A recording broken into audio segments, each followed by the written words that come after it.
maareeyaha dekedda magaalada Berbera injineer Cali Cumar Maxamed Cali Xoor oo habeenkii xalay ahaa shir jirayd ku qabtay dekedda magaalada Berbera ayaa beeniyay isla markaasina waxba kama jiraan ku tilmaamay warar sheegaya in hub uu ka soo degay dekedda magaalada Berbera waana kan isagoo arrimahaasi ka hadlaya waxa aan halkan isu keenay inaan ka hadal oranaya waxa yimid dekedda Berbera markab hubusda Somaliland xawlaanta dadku waxay beenta ku fulayaan ma garanayo laakiin markabkaasina ma jiro hub imaaraadka ka yimidna ma jiro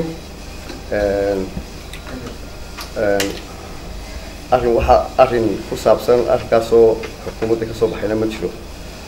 geesta kale maareeyaha dekedda Berbera injineer Cali Cumar Maxamed Cali Xoor ayaa sheegay in deer dhismihiisu halkaasi ka socdo aanay lahayn dad shicibi balse ay leedahay dekedda magaalada Berbera waxaan kaloo inta raaci lahaa wala halkan maalin dhaweyd halkan dhismo dekeddu leedahay oo socda oo aanu dhismo ka samaynayno Cali Axmed Kooshin oo ka sheekeynayo ka warramaya ayaan arkayay ismaasna waxaan u sheegayaa Cali inaan cid kale lahayn meesha ay dekeddu leedahay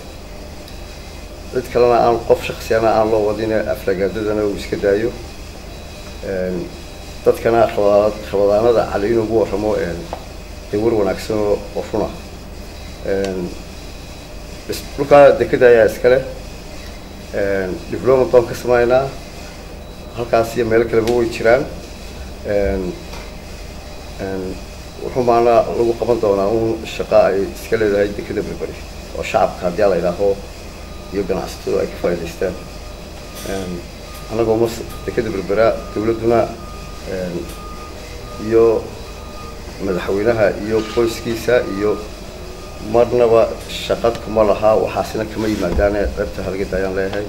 Cabdiraxmaan Maxamed Cige telefishinka caalamiga ee Royal magaalada Berbera.